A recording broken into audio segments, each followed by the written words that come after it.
Sumainyo ang Panginoon. At sumaiyo rin. Ang mabuting balita ng Panginoon ayon kay San Mateo. Papuri sa iyo, Panginoon.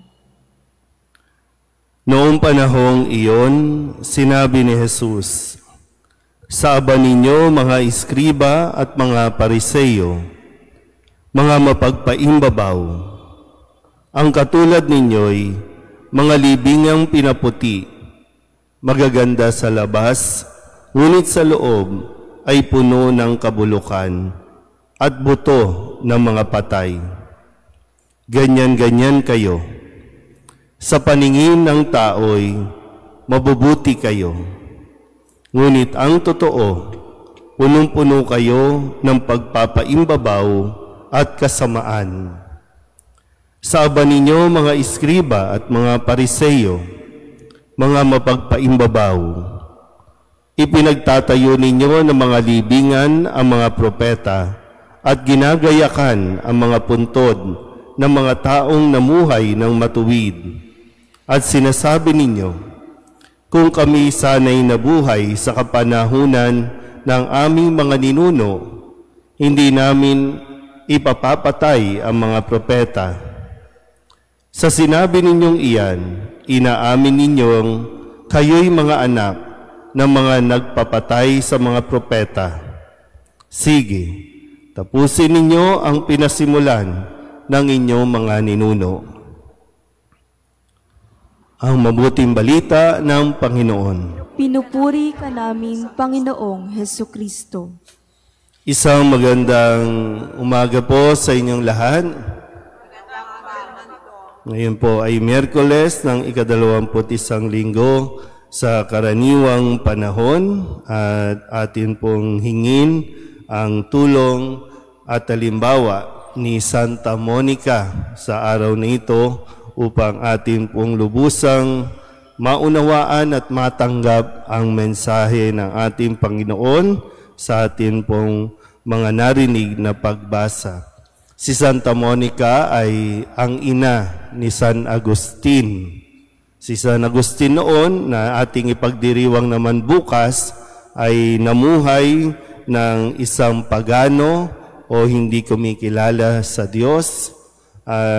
Sa tulong ng panalangin ni Santa Monica, ang kanyang ina, siya ay nagkaroon ng pagpapanibago sa kanyang buhay. So yung makapangyarihang panalangin ng isang inang nananampalataya sa Diyos.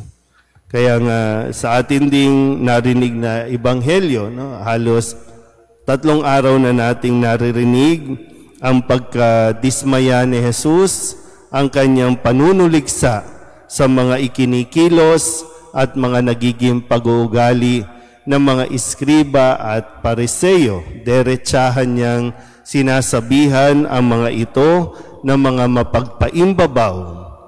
Bakit derechahan? Dahil higit ang inaasahan sa kanila na magpapatupad ng mga batas, pero dahil sa kanila, mas lalong nahirapan ang mga tao na sundin ang mga kautusan sa kung ano-ano mga pagpapataw nila at pagdagdag sa mga batas na dapat sundin. Kaya mabigat, kung pakikinggan natin na ang mga pariseyo at iskriba ay ikumpara sa isang libingang pinaputi, yung nicho, maganda sa labas, kinukulayan pa, malinis, pero ang sabi nga, sa loob ay nabubulok. Mga kalansay ang nasa kalooban. Kaya nga ito'y magandang paalala sa atin din, na wala naman talaga tayong maitatago sa paningin ng Diyos. Kaya hindi natin kinakailangan magkunwari. Sa panahon natin ngayon, napakarami nating ginagawa para lamang sa paningin ng tao, magmukha tayong mabait, magmukha tayong madasalin, magmukha tayong relihiyoso. Maraming nagiging, alam mo yun, yung effective na magpanggap, napaka-effective, lalo na kapag nagsasalita, akala mo talagang napakabain, pero naliligaw ang mga taong nakikinig sa kanila. Ganun, no? Ganun, deceiving ng ating nature sa panahon ngayon na maging sa simbahan, ang mga taong simbahan ay hindi nakakaligtas sa ganitong uri ng pag-uugali na naiiwan na lang tayo sa palakpak, naiiwan na lang tayo sa mga papuri ng mga tao na dapat tayong mapansin sa ating mga ginagawa, pero sa kalooban, mayroon bang nagbabago? Mayroon bang nababago sa kalooban natin? Kasi yun yung magandang pagnilayan natin. Napakadali kasing magturo. Pag nakinig ka ng mga balita, pag nakinig ka ng mga hearing, napakadaling magturo na sila yan. No? Sila ito mga mapagpanggap. Na sa kalaunan, talagang naririnig din naman natin yung katotohanan, lumalabas din ang katotohanan. Pero mas mainam, tayo din mismo ang sumuri ng ating mga sarili. May mga, ano ba mga bagay, no?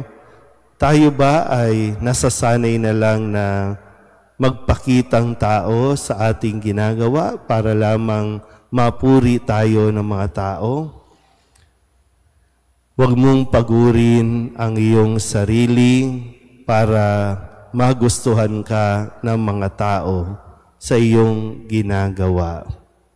Kasi lahat ng yan magiging mapaimbabaw lang at lalo ka lang mai-stress sa iyong paghahangad na magustuhan ka ng mga tao. Kasi at the end of the day, ang kailangan nating ma-please ay ang Diyos. Pwede tayong magpanggap, pwede tayong magtakip ng ating mga muka, ng ating mga katawan, ng mga kung ano-ano mga borloloy, pero sa paningin ng Diyos, wala tayong maitatago. Kaya suriin natin ng mabuti kung saan nga bang direksyon tayo pumupunta. Dahil ang panawagan din sa atin, magpakatotoo tayo, maging totoo tayo sa paningin ng Diyos, maging sa paningin ng tao. Amen.